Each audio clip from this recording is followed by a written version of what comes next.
Nah, mekanismenya itu tergantung jenis respirasinya. Kalau respirasinya eksternal, berarti dia punya organ khusus, yaitu pakai membran, seperti pada fetus, pakai kulit, ya kan, pakai insang atau pakai paru-paru. Nah, respirasi internal itu adalah respirasi yang terjadi di dalam apa? Ketika udara sudah masuk sampai ke alveolus, nah, udara itu mau dikemanakan? Harus masuk ke dalam pembuluh darah. Nah, itu kita sebut dengan respirasi internal. Artinya pertukarannya terjadi antara membran-membran yang mengandung oksigen dengan apa? Membran kapiler darah agar oksigen itu diangkut oleh darah. Begitu ya, paham? Nah, respirasi itu lebih efisien ya kan kalau apa? Kontak dengan permukaannya semakin luas. Kalau luas permukaannya semakin tinggi, maka banyak kemungkinan pertukaran gasnya itu cukup apa? Cukup besar, difusinya cukup besar ya kan. Nah, biasanya respirasi yang selanjutnya selain ada eksternal, ada internal, ada ventilasi. Dia memompa air di dalam insang dan air dalam paru-paru. Itu juga dinamakan respirasi dengan ventilasi. Nah, untuk hewan yang mempunyai respirasi eksternal, dia punya adaptasi. Adaptasinya berupa organ utama ya pada vertebrata dewasa seperti ada insang dalam, punya insang luar. Nah, kalau Anda sudah belajar BSA B iya BSV ya, biosistematik vertebrata yang kemarin saya ajar, kelas Anda apa kelas nggak tahu saya ya. Nah, dia punya insang dalam. Hewan-hewan tertentu itu mempunyai insang yang letaknya di dalam tertutup oleh operkulum seperti ikan mas. Ada insang yang terbuka ya keluar, ada juga yang insang memang keluar. Lalu ada gelembung renang ya kan, paru, kulit, mukosa, buku, faringal itu semua adalah adaptasi daripada untuk berrespirasi secara internal. Nah, organ respirasi lain seperti adanya filamen yang tumbuh di badan atau di paha bagian posterior seperti pada katak di Afrika. Ada punya membran kloaka, ada membran oesophagus yang semuanya digunakan untuk respirasi. Nah, ini adalah contoh ini pada salamander dia punya respirasi ini insangnya ada di eksternal ya seperti ini dia keluar seperti itu ya. Nah, kalau ikan-ikan yang hidup pada zat modern ini semua respirasinya adalah internal. Ini kebanyakan bukan salamander, hewan apa sih, maksin ya, hewan-hewan apa yang bernotokor ya, kalau Anda belajar ya. Nah, organ respirasi, kita bahas struktur organ respirasi ini ada di buku Ken, Anda silakan baca. Seperti kulit. Nah, kulit itu bisa tempat terjadinya pertukaran darah. Syaratnya agar bisa terjadi pertukaran darah itu kulitnya harus apa? Harus vaskular, harus moist, harus lembab. Seperti kulit katak. Kulit katak itu dia tipis, lembab dan sangat vaskuler. Biasanya diperlukan untuk proses respirasi. Kenapa? Karena paru-paru katak yang ukuran kecil tidak cukup menyediakan oksigen sehingga dia dibantu oleh pernapasan kulit. Yang kedua insang. Insang itu berbeda-beda. Pada bertulang rawan dia punya celah insang terbuka, nggak punya operkulum seperti ikan hiu. Dia insangnya kelihatan keluar tanpa ada penutup. Dan dia punya sekat-sekat interbransial yang terletak di antara lengkung insang, ya. Nah, biasanya sisir-sisir insang itu akan menonjol dari kartilago insang keluar ya. Dia untuk keluar masuknya daripada udara. Nah, makanya berdasarkan insang ini debransia itu ada hewan-hewan yang mempunyai insang luar, ada hewan yang mempunyai insang dalam. Nah, setiap 2 demibranchia itu ada sekat, ada kartilago pembuluh darah, ada otot dan saraf, maka disebut dengan holobranchia. Nah, pada ikan teluste itu ikan bertulang sejati, dia punya 5 celah insang dan punya operkulum. Yang tadi di atas tidak punya operkulum. Septa interbranchialnya pendek atau bahkan nggak ada. Pada hewan akdata, hewan yang tidak mempunyai rahang, dia jumlah celah insangnya bukan 5 tapi 6 sampai 15 pasang kantung insang. Itu beda-beda. Ya.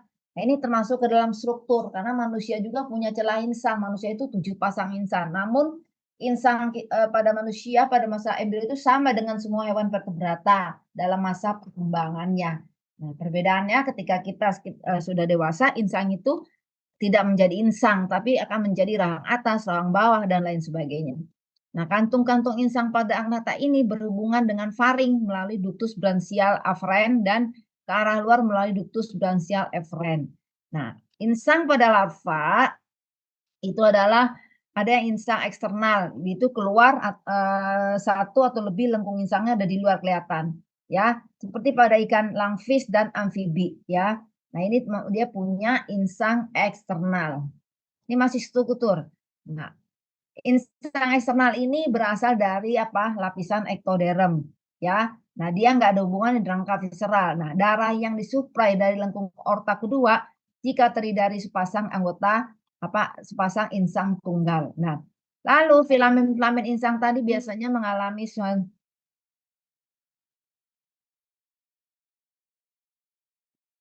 nah, pelebaran filamen dari insang itu terdapat di sepanjang celah-celah insang ya. Nah, di mana pada stadium awal perkembangan hewan itu membentuk yang namanya elasmobranchia. Nah, yang ketiga adalah selain insang luar ada insang dalam. Insang dalam itu dia pun ada di dalam operkulum, ada pada stadium larva kecebong daripada anura. Ini kecebong tuh ada, kelihatan nggak? Cebong tuh ada yang insangnya di luar, ada cebong lagi insangnya di dalam.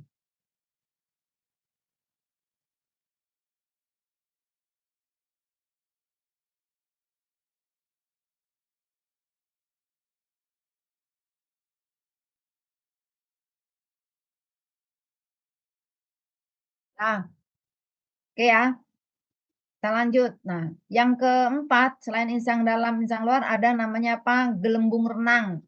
Nah, gelembung renang ini masuk dalam struktur pasan. Dia berasal dari apa? Dari paru-paru, gitu loh. Nah, asal mulanya dari paru-paru. Nah, gelembung renang ini biasanya tersisi gas ya, tapi tidak untuk, bernapas kalau pada ikan telostei, ikan tulang sejati. Nah, pada hewan amniota, hewan yang punya amnion itu, gelembung renang itu berasal dari evaginasi, pelekukan ke arah luar, ke arah ventral dari tabung saluran pencernaan. Nah, kalau pada paru-paru ikan, ya, pada paru-paru ikan biasanya dari bagian dorsal saluran pencernaan. Jadi, semua gelembung renang berasal dari saluran pencernaan. Itu saluran pencernaan foregut bagian depan, namun apakah dia berevaginasi bagian dorsal atau berevaginasi ke bagian ventral, itu tergantung dari hewannya. Gitu ya. Nah, sebagian, vertebrata itu berasal dari kantung yang tumbuh keluar dari faring atau otosephagus yang berkembang menjadi asal kedua kantung. Bisa paru-paru, bisa berkembang menjadi gelembung renang. Nah, bedanya itu ya. Kalau pada vertebrata, nah kantung vesica natatoria atau gelembung renangnya itu dia bukan dari evaginasi daripada saluran pencernaan yang di bagian apa tertentu, tapi dia dari, saluran pencernaan oesophagus atau faring ya, yang tumbuh ya, ke arah, dorsal. Biasanya berisi gas, gasnya itu bisa langsung dari udara, dari mulut masuk ke pencernaan, lalu ke saluran masuk ke gelembung renang, bisa juga tidak langsung, dari udara di luar. Nah, vertebrata yang tidak ada gelembung renang atau tidak punya paru adalah contohnya pada hewan Cyclostomata atau ikan bertulang rawan dan beberapa telesti. Nah, ini adalah contoh gelembung renang ya pada beberapa hewan tertentu. Ini saluran pencernaannya. Ntar saya terangin dulu. Kelihatan. Nah, ini adalah gelembung renang Vesica natatoria. Ini adalah saluran pencernaannya. Dia evaginasi ke arah dorsal seperti ini pada hewan amila. Pada carp itu berkamera seperti ini, dia menjadi 2 gelembung. Lalu pada telestay ikan sejati seperti ini, pada urodela ini evaginasi, pada polypterus, pada protopterus seperti ini gelembung renangnya. Ini ada di buku Ken, Anda silakan baca ya. Nah, gelembung renang itu ada yang berpasangan, ada yang tidak berpasangan. Nah, ini biasa tidak berpasangan, ini namanya berpasangan 2 1 2 gitu ya. Nah, satu ductus pneumatikus itu akan berhubungan dengan ke oesophagus. Jadi ketika dia ini bergelembung renang, ini punya duktusnya, ini namanya ductus pneumaticus, ini gelembung pneumatikus renangnya, dia berhubungan dengan saluran pencernaan, ya. Nah, duktus itu tetap terbuka ya pada, ikan-ikan, bovin atau ikan langfish, ada juga yang duktusnya itu bisa tertutup, itu sebagian besar pada ikan telestue yang dan berisi gas. Nah, gelembung renang ini terdiri dari ada kelenjar gas, tempat sekresi mengeluarkan gas, yang dan punya anyaman kapiler, kelenjar gas yang bersatu membentuk badan merah atau badan oval tempat resorpsi daripada gas. Jadi maka tadi gas itu selain dihasilkan dari menghirup dari mulut masuk ke sini langsung disimpan, bisa jadi ada sel-sel yang menghasilkan gelembung atau menghasilkan gas dari sel dari gelembung renang itu sendiri.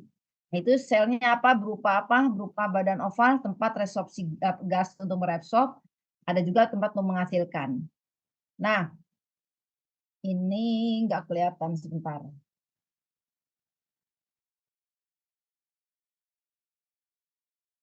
Oke. Ini adalah gambaran, Anda kebayang nggak bahwa makhluk hidup itu awalnya kan dia lurus ya, 3 lembaran. Lalu dia melipat dan melekuk sehingga dia membentuk suatu pembuluh darah dorsal, ada dorsal, ada pembuluh darah vena kardinal nih ya. Lalu ada yang namanya gallbladder, gelembung renang.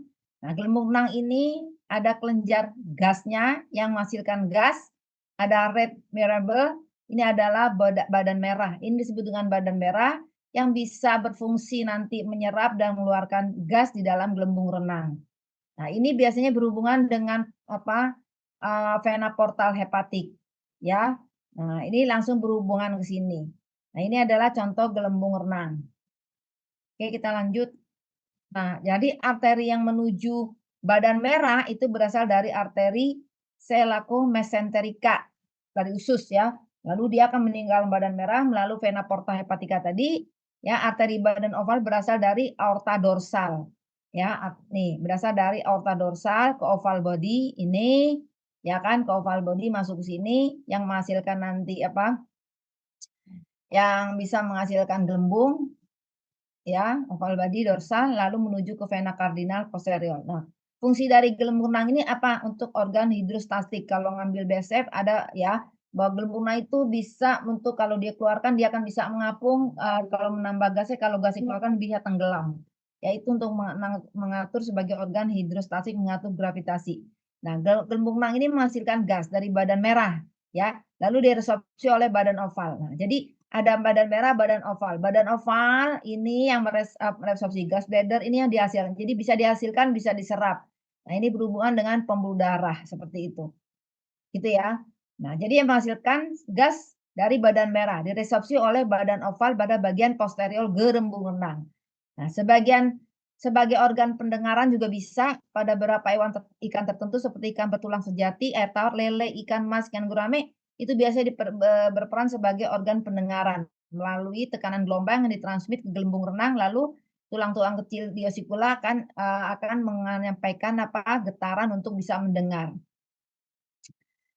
Nah, yang fungsi lainnya dari gelembung renang adalah penghasil suara. Karena di gelembung renang itu ada otot yang bisa berkontraksi, dia bisa menggunakan air di bagian gelembung renang tersebut sehingga gerak itu akan membuat getaran suara sehingga bisa terdengar. Contohnya pada ikan goaks.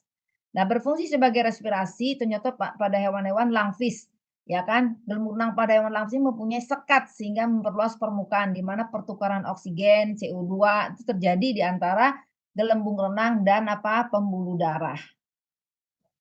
Nah, sekarang selain gelembung renang ada paru-paru ya.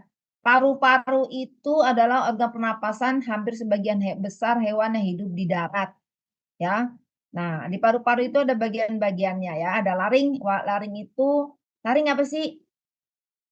Nah, pada tetrapoda dibangun oleh 2 pasang kartilago. Laring itu ada arytenoid dan cricoid. Nah, mamalia itu dibangun oleh sepasang kartilago. Kartilagonya apa? Arytenoid dan cricoid dan tiroid dan beberapa kartilago lainnya seperti epiglotis. Beda-beda. Nah, amfibi itu beberapa lizard contohnya dan sebagian besar mamalia itu punya di laring itu punya papita suara yang lentur di dalam laringnya. ya. Nah, paru-para itu bagian apa lagi selain ada struktur dari paru-paru sampai ke bawah ada trakea atau siring. Nah, trakea itu yang dan laring ini adalah, merupakan bagian paru-paru berhubung dengan paru-paru. Nah, trakea ini biasanya, sepanjang ukuran daripada leher, ya, kecuali pada beberapa burung bangau ya. Nah, dia disokong trakea itu disokong oleh cincin-cincin tulang rawan kartilago yang berbentuk huruf C, ya, percabangannya menjadi 2. Trakea itu bronkus kanan dan bronkus kiri, ya.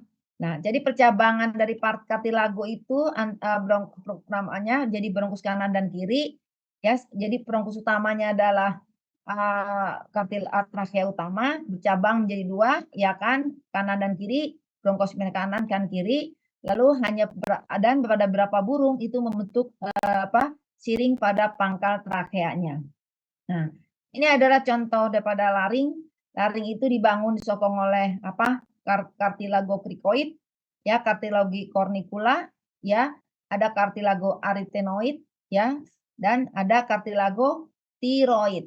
Nah, ini adalah kartilago yang menyokong si laring tadi. Ini, nggak kelihatan. Nah, ini adalah, trakea.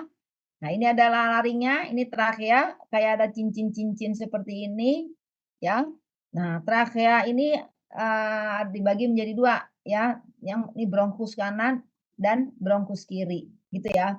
Nah, ini kalau pada hewan tertentunya namanya siring. Nanti bercabang lagi, yang ini bercabang 3, yang sebelah sini. Nah, paru-paru kita lihat, paru-paru pada amfibi hanya berupa kantung, 2 buah kantung sederhana, ya. Nah, permukaan dalamnya itu, biasanya halus, ya, dan banyak kantung-kantung. Nah, jadi pertukaran udara di dalam kantung-kantung itu karena ada tekanan pada ventilasinya. Nah, amfibi itu banyak jenisnya, ada anura, biasanya anura ini paru-parunya lebih pendek tapi besar, trakeanya juga pendek karena lehernya juga pendek. Nah, dia dibagi menjadi 2, yaitu 2 bronkus, punya glotis, ya kan. Nah, dibangun oleh kartilago apa di paru-parunya? Kartilago arytenoid di bagian dorsal dan kartilago krikoid di bagian ventral. Nah, kartilago ini akan membentuk apa? Laring di ujung paru-paru, di ujung, trakea. Nah, ini adalah paru-paru daripada hewan amfibi, ya, berupa kantung apa, outpocking dari, jadi evaginasi atau outpocking daripada gut, saluran pernafasan, ya. Nah, ini paru-parunya ndak kecil, karena kecil untuk menyediakan kebutuhan oksigen perlu pernapasan yang lain itu pakai kulit. Pada Gymnoviana, pada masalah para dia punya 2 paru-paru. Tapi hanya kanan yang berkembang pada masa dewasa, yang kirinya akan regresi. Pada Caudata paru-parunya regresi, ya. Pada reptil, pada Sphenodon dan ular, dia paru-parunya berupa kantung sederhana, ya kan. Kadal, buaya, kura-kura, paru-paru dibatasi oleh septum sehingga banyak ruang-ruang. Tapi paru-paru pada reptil biasanya memanjang sesuai panjang tubuh, di mana pertukaran udara itu terjadi karena tekanan ventilasi. Trakea dan bronkusnya panjang disokong oleh cincin kartilago. Ini adalah salah satu contoh, paru-paru pada turtle pada, dia bentuknya memanjang tidak seperti pada apa, amfibi akan bentuknya sangat pendek. Oke, kita lanjut, sampai sini paham?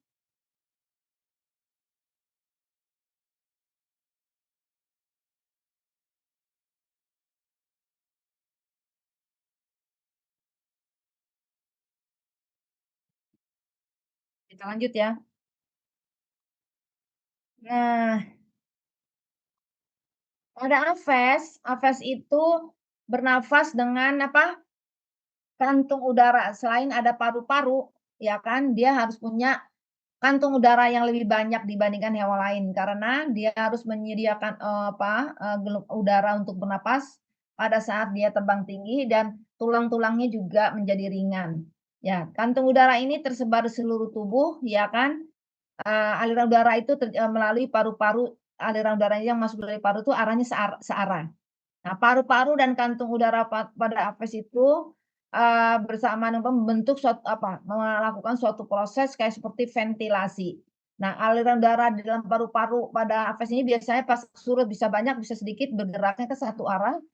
Tiap bronkus primer yang ada di trakea adalah bercabang menjadi bronkus kanan kiri namanya bronkus primer kanan dan kiri dan masuk ke dalam paru-paru, ya kan. Nah, untuk bronkus sekunder ada bronkus bergabung dengan bronkus primer, 7 sampai 10 dorsobronkus bergabung dengan bronkus primer dan percabangannya melebihi permukaan dorsoventral dari paru-paru. Nah, ventrobronkus dan dorsobronkus itu berhubungan dengan ribuan parabronkus. Dinding parabronkus itu mempunyai kantung atria di mana banyak kapiler. Nah, kalau Anda lihat di sini paru-paru, ya kan, ini parabranchial ya. Ini potongan melintang dari paru-paru burungnya kecil. Nah, paru-paru burung ini sebenarnya hanya sedikit, dia punya dorsobronkus. Jadi bronki-bronki kecil yang ada di dalam paru-paru. Nah, ini ada lateral bronkus. Nah, lateral bronkus ini berkembang menjadi lateral kantung udara klavikula, di klavula, kantung udara di torak dada, kantong udara torak di posterior, kantong torak di anterior, lalu kantong di abdomen, dan jumlahnya sepasang. Nah, ini semua mengalirkan udara, membantu burung pada saat terbang tinggi, ya, untuk proses pernafasan. Itu ya. Nah, ini adalah paru-paru pada human, ya. Dia ada faring di sini, ada laring, laring ke trakea. Ini adalah trakea primer yang keluar, primer yang kita sebut bercabangan primer menjadi bronkus kanan dan bronkus kiri. Lalu bronchiolus itu ada tertanam di dalam paru-paru. Nah, ini adalah jenis pada hewan mamalia paru-parunya itu. Nah, itu dia paru-parunya kecil nih, banyak kapiler-kapiler darahnya. Sangat berbeda dengan paru-paru pada manusia. Nah, kira-kira itu mengenai struktur daripada alat pernafasan. Sekarang kita lanjut bagaimana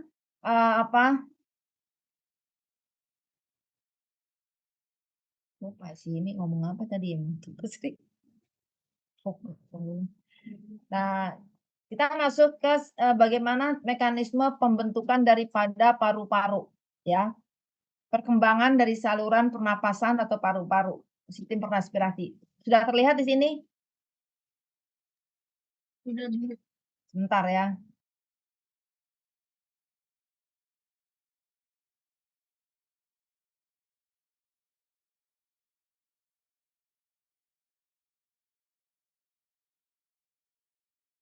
Saya lanjut, sistem respirasi Anda sudah tahu, yaitu organnya apa? Paru-paru. Yang kita bicarakan di sini adalah perkembangan sistem respirasi, contohnya pada mamalia, pada human. Nah, mekanisme terbentukan pada hewan vertebrata tingkat tinggi dan tingkat rendah itu sama. Biasanya menjadi model adalah hewan mamalia. Nah, di sini ini perkembangan traktus respiratory bagian bawah. Nah, Anda harus bisa membayangkan embrio dulu. Embrio itu kan Anda harus bayangkan embrio itu adalah 3 lapisan. Ekto di luar, ya tidak? Meso di dalam dan meso baru endo. Nah, kalau dia melipat, endo ketemu endo, ya kan? Benar nggak? Meso ketemu meso. Ektoderm ketemu ektoderm sehingga ektoderm terletak di bagian luar. Paham sampai sini? Karena adanya fleksi di kranial, ada fleksi di koda, ada lipatan tubuh lateral. Sehingga bentuknya seperti ini. Kebayang?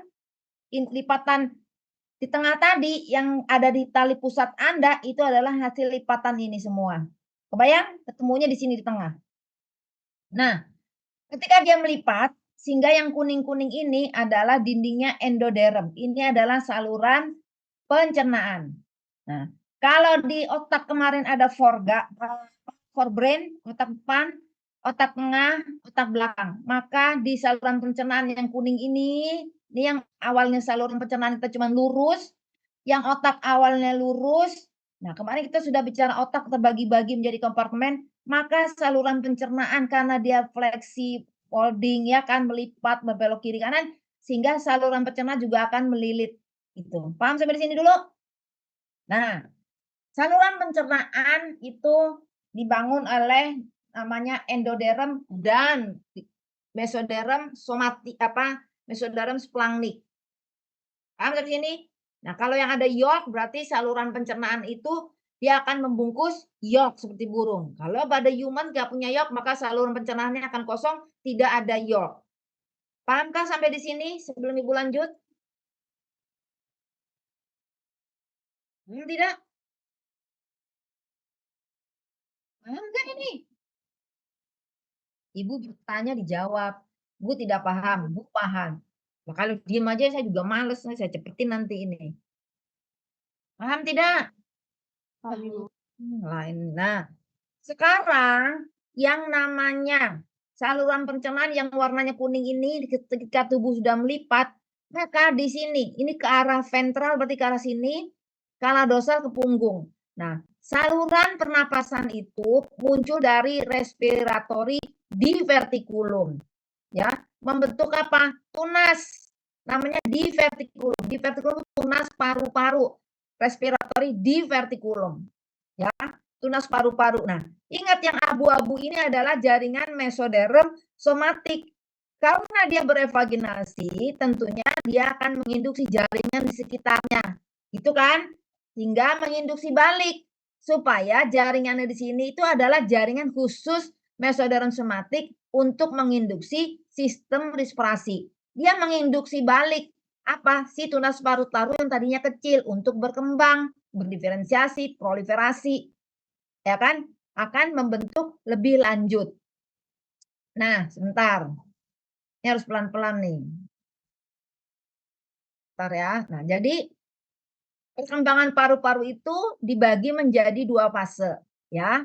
Nah, pertama ada perkembangan struktur, bentuk, dan proses perkembangan fusional, artinya perkembangan paru-paru dalam proses pematangan. Oke, sampai sini? Nggak boleh salah, karena kita kuliah perkembangan harus ada. Nah, pertumbuhan paru-paru itu dipengaruhi oleh sejumlah faktor fisik. Nah, dalam pematangan paru-paru untuk mencapai fungsi yang sesungguhnya sebagai fungsi paru-paru pada dasarnya merupakan ada perubahan proses biokimia dan di bawah kontrol dari sejumlah beberapa hormon. Nah, pertumbuhan paru-paru itu berlangsung ya kan pada saat masa kehamilan kalau pada embrio human. Nah, ada percabangan-percabangan saluran nafas yang sifatnya progresif dan akhirnya berkembang sampai terbentuknya alveolar atau tempat yang mampu melakukan pertukaran gas pada trimester ketiga pernapasan itu. Nah, oke sampai sini. Nah, sekarang kita lihat lagi. Ini harus nyontohin gambar dulu nih. Nah, jadi perkembangan paru-paru itu ya kan dulu ngomongnya gimana ya supaya kamu paham. Oke. Ini ya. Nah, jadi di dalam proses perkembangan paru-paru ya kan dimulai dari ini tadi adanya pada laringo.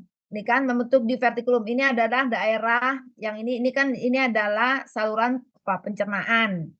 Nah, kalau dia menonjol membentuk tunas, saluran pencernaan di bagian foregut depan akan membentuk groove laryngotrachear yang nanti kan berkembang menjadi diverticulum respiratory. Makanya saluran pernapasan selalu berhubungan dengan saluran pencernaan. Kalau kamu tersedak pasti masuknya ke saluran makanan itu ke pernapasan, ya enggak? Karena saluran pernapasan dari bertunas ya. Evaginasi itu pelekukan ke arah ventral. Ya, harus tahu tuh kuliah awal tuh evaginasi, invaginasi. Dia bertunas, kalau bertunas namanya evaginasi, bertunas keluar membentuk namanya diverticulum respiratory, ya kan? Nah, lalu dia diverticulum respiratory ini akan menginduksi jaringan di sekitarnya untuk siap menjadi jaringan yang sifatnya responsif terhadap sistem pernapasan. Nah, kalau kita lihat seperti ini jadinya dipotong. Nah, ini saluran pernapasan tadi, dia bertunas seperti ini ya, membentuk diverticulum respiratoris. Nah, ini adalah bagian proksimal yang dekat dengan saluran pencernaan, tengah-tengah. Ini adalah bagian ventral yang dekat dengan pematang fagotracheal, dan ini adalah bagian distalnya. Ini dari samping, ini dari depan, ini dari belakang. Sampai sini paham dulu? Nah, jadi awalnya muncul primordial, ya kan? Ya. Lalu bagian distal dari divertikulum yang biru ini, distal itu berarti ini kan, akan melakukan dilatasi, membesar. Kenapa dia berdilatasi? Karena dia jaringannya apa? Melakukan pembelahan diri, proliferasi, memperbanyak diri sehingga berkembang, ya. Berkembang menjadi apa? 2 cabang, menjadi tunas paru-paru kanan, menjadi tunas paru-paru kiri. Nah, bagian proksimal dari divertikulum ya kan tetap berperan sebagai tubuler, enggak berkembang, tidak membesar. Paham di sini? Ya kan? Dia tetap jadi tabung trakea. Tapi yang ujungnya berkembang, menjadi bercabang, yang nanti menjadi tunas paru-paru kanan dan tunas paru-paru kiri, dan langsungnya berkembang menjadi bronkus kanan dan bronkus kiri. Nah, sekarang ini bagian proksimal tetap dari divertikulum ini menjadi tubular dan bentuk apa? Membentuk trachea dan faring. Gitu ya. Nah, oke kita lanjut. Nah, sekarang kita lihat. Kalau divertikulum tadi yang bertunas tadi kita potong di sini, ya kan? Dia akan berbentuk seperti ini. Ya kan? Nah, dia akan seperti ini masih nyatu. Tapi kalau sudah dipotong semakin ke bawah mulai ada pemisahnya, ada folding lipatan. Dipotong ke bawah sudah semakin terpisah menjadi yang di belakang adalah esophagus, yang di depan adalah saluran apa? Paru-paru. Paham sini ya? Nah, endoderm. Endoderm itu ada di mana? Di lapisan paling dalam ya kan? Nah, endoderm yang membatasi divertikulum, berarti endoderm di sini ya. Nah, di sebelah dalam ini adalah, nih saya gambarin dulu. Saya sementara nerangin yang lainnya baca sendiri nih. Ini endoderm itu di sini nih. Nih endoderm di bagian dalam, bagian tengahnya mesoderm, bagian luarnya adalah ektoderm. Nah, tapi ini adalah hanya ada endoderm dan mesoderm somatis. Nah, kita lihat.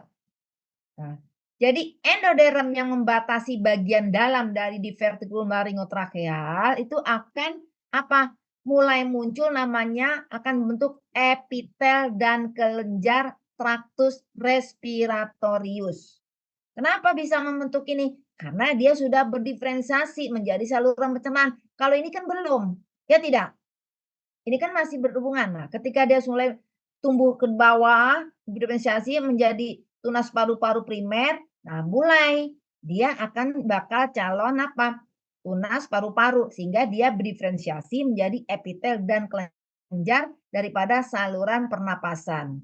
Nah, mesoderm splanchnic yang ada di sekitar, ini kan dalamnya adalah endoderm. Luarnya ini adalah mesoderm splanchnic. Dia akan apa? Menghasilkan jaringan ikat. Jaringan ikat, kartilago, dan otot polos yang membantu untuk apa? Kontraksi daripada saluran respiratorius. Ini adalah yang kita sebut sebagai diferensiasi daripada perkembangan struktur. Nah, ya. Nanti kalau strukturnya sudah terbentuk, baru masuk ke dalam pematangan paru-paru atau pematangan secara fungsional agar bisa berfungsi sebagai organ apa? Paru-paru. Nah, kapan? Nah, kita lihat. Kita lanjut sini. Nah, sekarang kita lihat di perkembangan faring. Nah, ini kan faring bagian proksimal ya tidak? Ya tidak? Saya ulang lagi. Kita tadi bicara ada bagian ini ya, bagian proksimal, bagian distal, ini bagian ini adalah semua ini yang biru ventralnya, bagian ventral daripada terhadap usus. Nah, dari bagian ventral ini ada bagian distal, ada bagian proksimal. Bagian distal berkembang menjadi tunas paru-paru dan memanjang, kalau bagian proksimal tetap menjadi tabung, kan gitu. Nah, sekarang kita lihat. Nah, di bagian laring adalah bagian apa? Yang proksimal. Dia akan terbuka menjadi tunas apa? Laringofaringal berkembang menjadi apa? Usus depan dan berkembang menjadi apa? Orifice laringeal. Nah, kelenjar epitel itu berasal dari endoderm.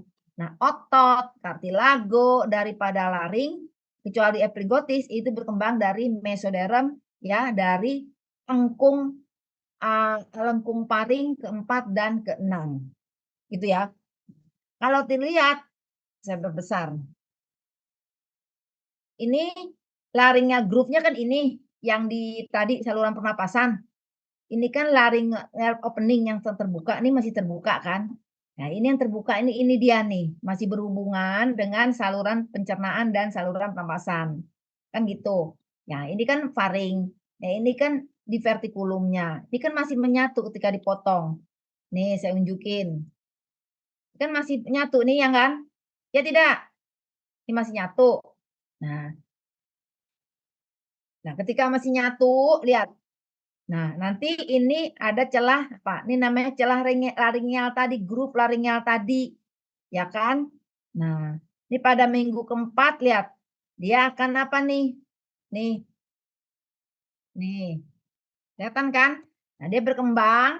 Nah, otot kartilago laring ya, itu dari mesoderm. Tadi bilang bahwa di sini bahwa opening, divertikulum laryngeal opening itu tetap terbuka ke arah mana? Ke arah foregut nih, masih terbuka nih pada minggu 10.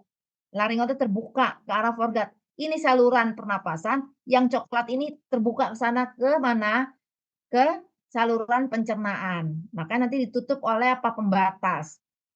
Nah, epiglottis itu berkembang dari bagian caudal dari hipofaring. Kan tadi ada nih hipofaring, ya kan? Ini kan apa grup laringeal tadi yang celah pernapasan. Nah, nanti di sini ada namanya hipofaring, dia akan berkembang membentuk epiglottis yang akan menutup apa? Temuan daripada saluran pernapasan, saluran makanan tadi. Gitu ya. Nah, oke, sekarang kita lanjut. Nah, sekarang perkembangan trakea. Trakea yang mana? Balik lagi ke sini, ya. Ini adalah foregut, usus. Nah, trakea itu adalah batang apa? Tabung atau tube daripada saluran pernapasan yang ada di bagian proksimal yang ada di atas. Nah, trakea ini ya kan dibatasi oleh endoderm daripada tabung distal laringotracheal untuk membentuk apa? Membentuk apa, laring yang berdiferensiasi menjadi apa, bagian epitel dan menjadi kelenjar. Nah, ini adalah lumen tracheal umur 6 minggu, ini adalah lumen 11 minggu. Ketika dia sudah terdiferensiasi karena jaringannya adalah jaringan daripada mesoderm splagnic, maka yang apa nih, yang ini adalah warna yang oranye adalah epitel. Nah, kartilago mulai berkembang di sini dari jaringan mesenchyme, ya kan? Lalu bagian luarnya akan dibungkus oleh jaringan ikat embrionik, 3 lapisan. Nah, setelah 11 minggu berkembang, akan terbentuk apa? Otot polos di sekitar trakea. Lalu ini yang merah ada kartilago. Kartilagonya itu akan membentuk cincin-cincin seperti huruf C. Jadi dia tidak menyatu. Karena apa? Ketika bernapas sesedap banyak udara, maka cincin ini bisa apa? Apa namanya ya? Bisa membesar, tidak kaku ya kartilagonya. Lalu epitel ini akan melakukan apa? Invaginasi ke arah dinding jaringan mesoderm splenic untuk membentuk apa? Kelenjar-kelenjar yang diperlukan untuk menghasilkan lendir, ya kan, yang diperlukan untuk menangkap apa? Kuman-kuman yang ada atau yang masuk ke dalam saat pernapasan di trakea. Sampai sini paham? Tuh proses bentukannya. Ini masih belum diferensiasi, masih perkembangan struktur, bentuk. Nanti fungsi itu kalau dia sudah mensekresi, ini belum mensekresi. Masih berbentuk kelenjar, tapi dia belum mensekresi. Ya. Nah, sekarang perkembangan daripada bronki dan paru-paru. Nah, ini kalau kita lihat seperti ini saluran pencernaan, di bawahnya ventralnya ada saluran pernafasan. Nah, ketika saluran pernafasan sudah bercabang menjadi bronkus primer kanan, bronkus kiri, maka saluran kita balik sini. Maka nih, ketika menjadi apa? Ini kan menjadi ini kan trachea. Ini bronkus primer kanan, kiri. Lalu bronkus primer kanan itu akan bercabang lagi. Kenapa bercabang lagi? Karena di sekitar sini, nih di sini, ini kan ada yang abu-abu semua nih ya. Ini adalah jaringan mesoderm splanik yang sifatnya apa? Bisa merangsang organ pernapasan tadi. Sehingga dia akan bercabang menjadi apa? Menjadi, lihat, menjadi apa, cabangnya menjadi banyak, menjadi satu, yang primer ini sebelah kiri, belah kanan bercabang 3, yang kanan bercabang 2. Lalu terus dia akan bercabang lagi menjadi bronkus, bronchiolus, dan seterusnya. Nah, kita lihat dulu sebentar, saya kasih unjuk, mmm, mana tadi gambar ya, bentar,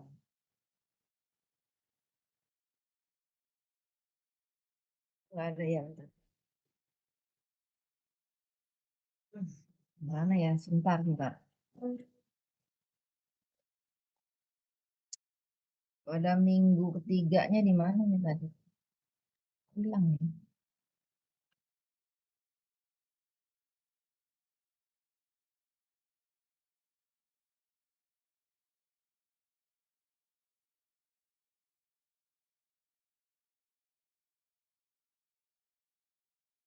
Bentar ya. Gitu ya, entar. Respirasi. Respirasi. Oh, ini dia. Nah, ini saya ambil bentar ya.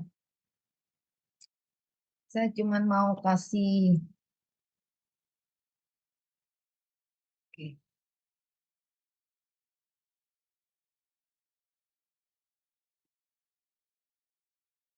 Tadi sampai mana ya? Di sini. Oke, kita lanjut. Di sini saya copy. Ini ada gambar. Kelihatan gambarnya? Kelihatan, Bu.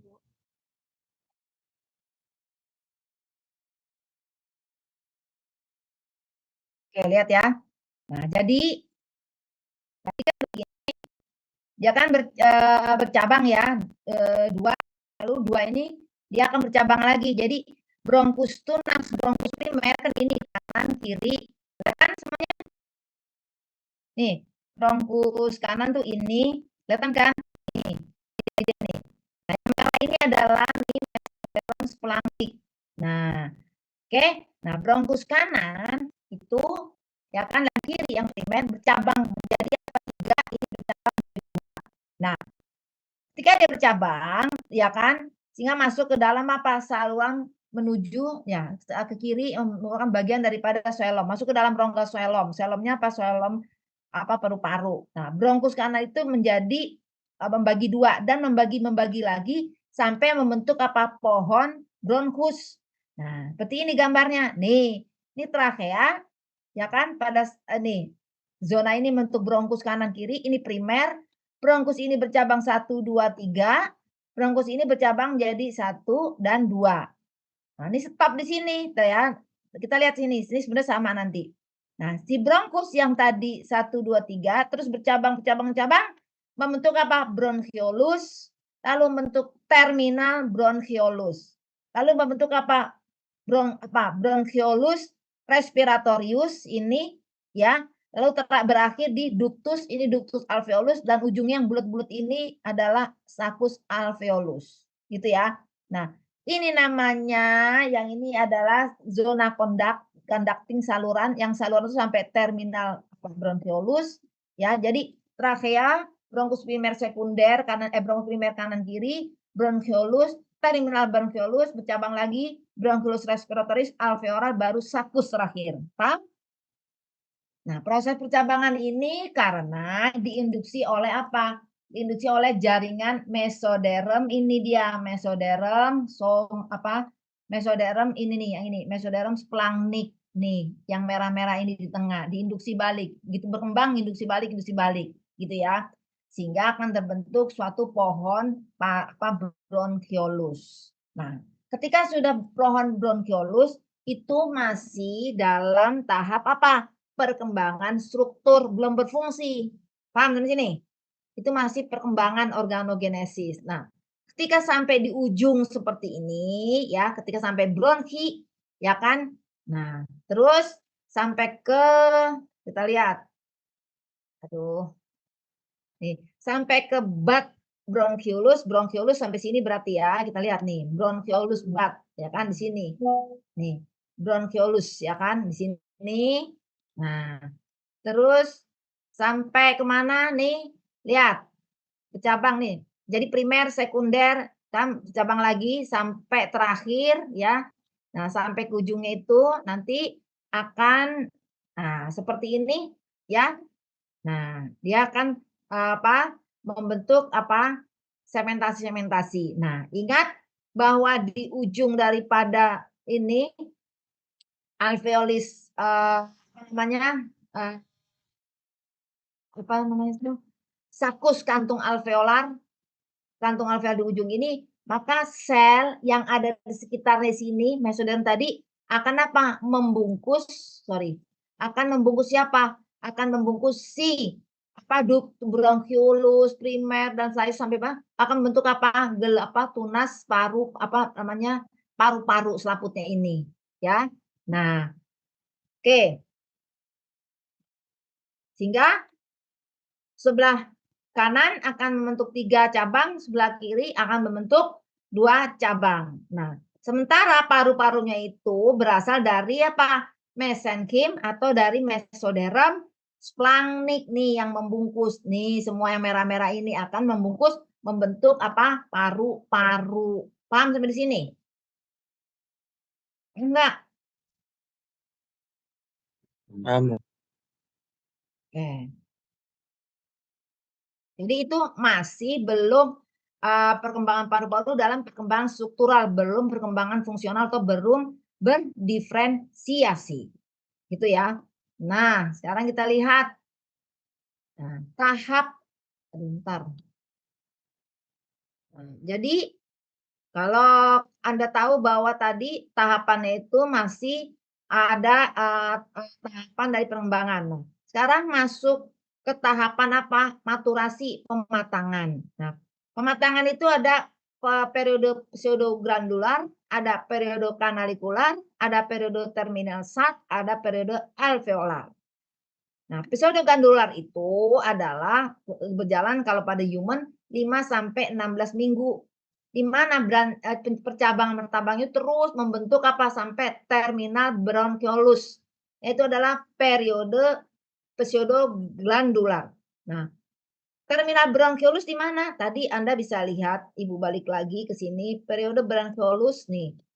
Nih, sampai sini ini masih tahap pseudo glandular, masih membentuk glandular-glandular semu. Itu ya. Nah, sekarang kita masuk lanjut ke periode kanalikular, itu masuk di 16 sampai 26 minggu pada manusia. Nah, setiap bronchiolus terminal akan menjadi 2 atau lebih bronchiolus respiratorius. Nah, menjadi bronchiolus. Nah, ini adalah periode apa tadi Ibu bilang? Sampai bercabang menjadi terminal ini bercabang lagi menjadi bronchus respiratorius. Itu adalah periode kanalikular, bentuk kanal-kanal saluran-saluran. Nah, itu pematangan belum masuk diferensiasi. Nah, periode 26 sampai lahir itu adalah periode terminal. Nah, sakus terminal kalau primitif alveolar itu bentuk-bentuk tadi akan lebih established menjadi saling berhubungan erat satu sama lain dalam periode terminal sacs. Nah, di mana periode terminal sacs?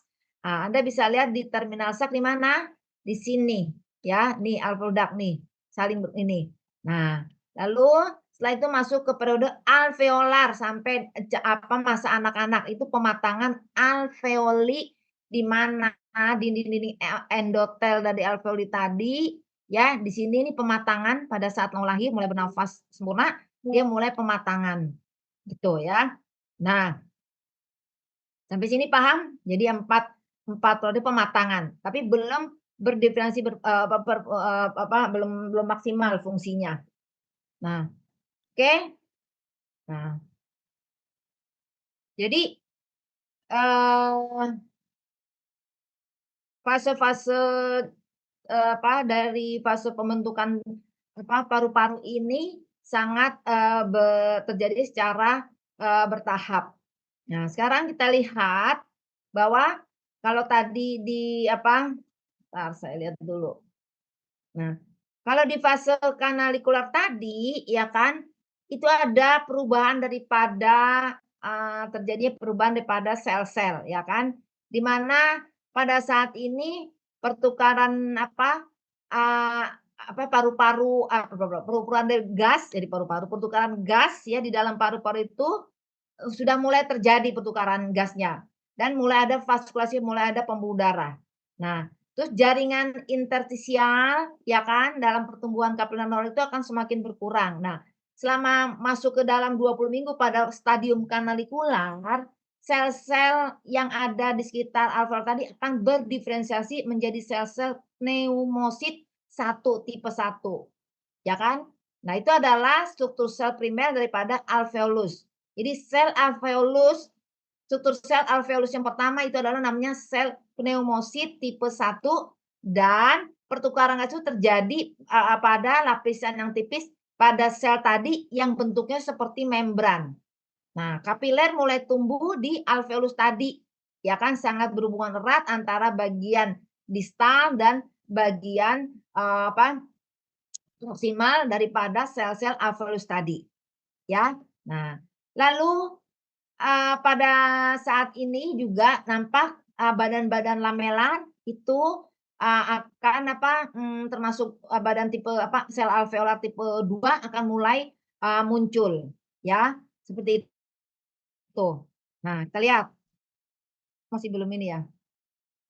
Nih. Nah, ini ya. Nah, para proses pematangan paru-paru ini ada pseudo, kanalikular, terminal, dan alveolar, gitu ya. Nah, ini pada saat pseudo seperti ini, kanalikular membentuk kanal-kanal, sakular membentuk sakus-sakus alveolar, lalu membentuk alveolar itu gelembung-gelembung daripada tempat pertukaran gas. Nah, itu ya. Ini ada semua. Nah, jadi pada pseudo glandular ini, ya kan, pematangan di mana paru-paru itu ya mirip seperti kelenjar, ya membentuk nih. Ini adalah si terminal terminal sakus ya, yang ini nih kita bicara nih, saya bilang, nih kita masuk terminal sakus. Nih, ujungnya sakus ini alveolar ductus, ductus itu sakus ya, terminalnya ujungnya. Nah, ujungnya ini ya dia akan mengalami suatu perkembangan, ya kan.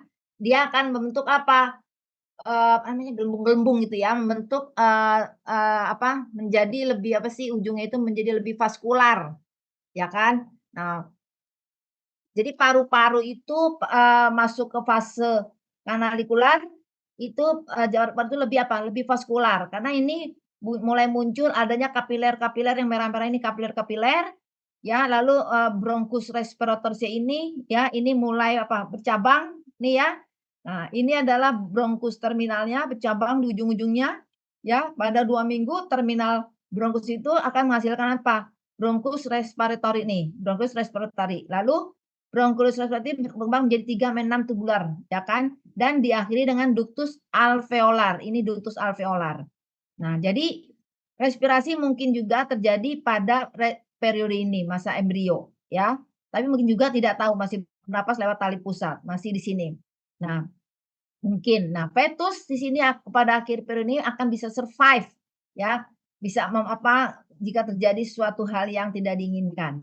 Nah, masuk ke dalam periode berikutnya, yaitu, periode terminal. Nah, pada periode terminal, ya kan, di mana epitel akan lebih tipis. Epitel di sini sakus ini menjadi lebih tipis, terus kapiler mulai mulai menempel, lihat nih, mulai menempel kan. Oh, tadi kan nggak nempel nih, saya balik. Nah, ini kan nggak pada nempel, ya ini nggak nempel. Nah, kalau pada periode periode terminal, pembuluh darah kapiler nih mulai nempel di terminal sak tadi, ya enggak? Karena dia berfungsi untuk kontak, untuk terjadi pertukaran gas antara di sini dengan di sini. Paham sampai sini? Nah, kalau ini diperbesar seperti ini nih, di kapilernya nempel nih, nempel di alveolar. Ini adalah dinding alveolar. Dia menempel, sebagian besar menempel karena di sini terjadi difusi. Nah, tipe sel di sini akan berkembang menjadi tipe sel. Kalau diperbesar tuh nih ada tipe sel 1 ini ya, tipe sel alveolar 1 atau pneumosit tipe 1 ini yang kecil-kecil nih, yang kecil-kecil kelihatan nggak? Nih, pneumosit tipe 1 ada berkembang juga pneumosit tipe 2 atau alveolar tipe 1, alveolar tipe 2. Paham sampai sini? Paham tidak? Paham, Bu.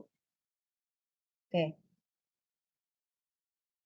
Ada pneumosit tipe 1 tipenya Pak epitel. Kalau tipe 2 tipenya apa? Rounded, bulat, agak kekubus.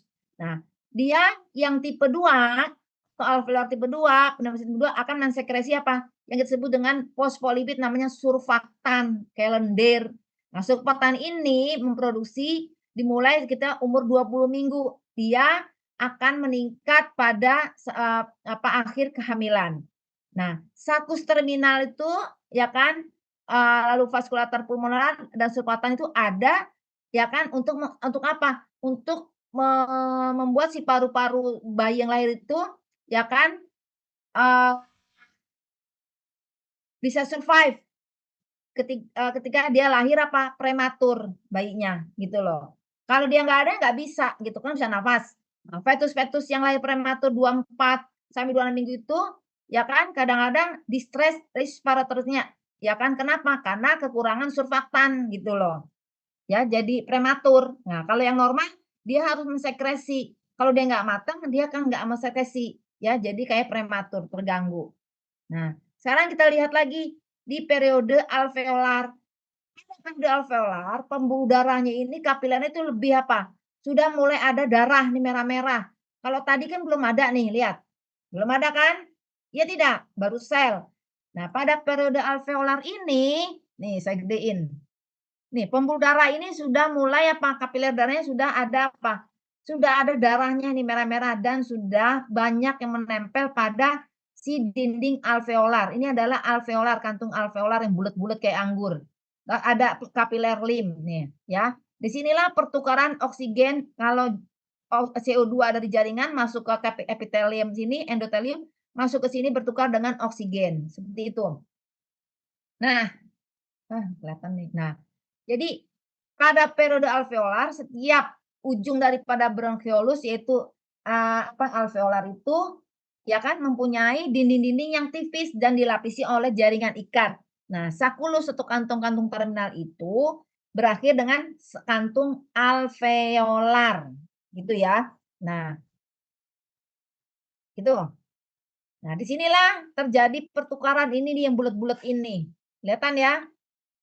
Nah, ini nih yang bulat-bulat ini terjadi pertukaran ini kok dipotong seperti ini. Nah, pertukarannya di sini terjadi. Paham sampai sini? Nah, sekarang kita lihat perbandingannya.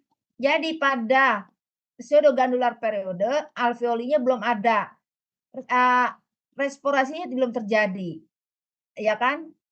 Dia nggak bisa hidup, tidak bisa survive bayi yang lahir pada periode ini. Kapilernya mulai terbentuk tidak ada.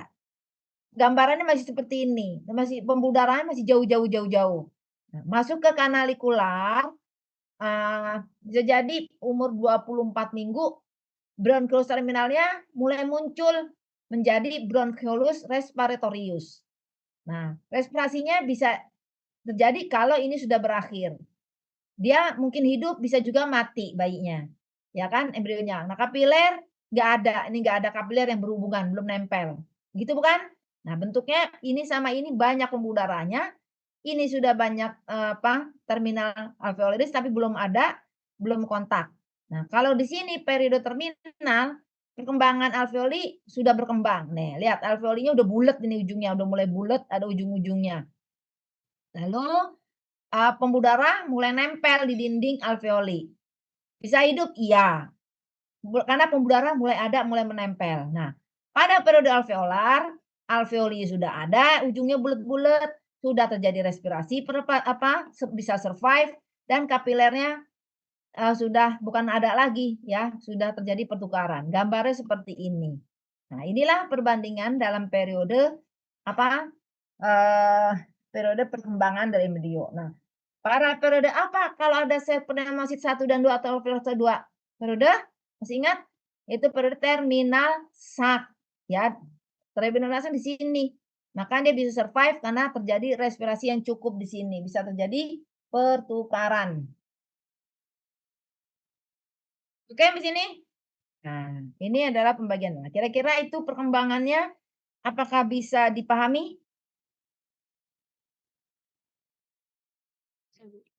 Bisa. Ada yang bertanya?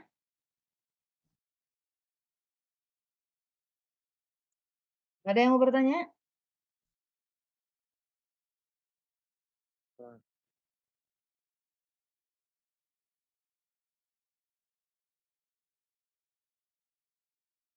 Ada yang bertanya sampai sini?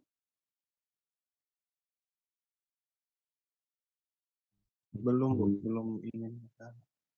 Oke. Belum, kita sudah masuk ke sistem apa? Pencernaan sudah ya kemarin kan? Pencernaan sudah belum? Belum ya? Belum. Hapus itu. Lupa kelewat ya. Berarti besok kita masuk ke sistem pencernaan. Nah, nah sekarang respirasi sudah. Tinggal berapa kali lagi? Ekskresi, sirkulasi 5 kali pertemuan lagi. Kalau tidak ada pertanyaan, apa mau dilanjut ke materi berikutnya? Tidak ada pertanyaan? Nah, tugas Anda sekarang menjelaskan bagaimana mekanisme pembentukan apa? Sistem respirasi. Caranya.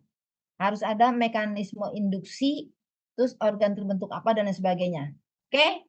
Besok dikumpulkan. Ada pertanyaan di sini?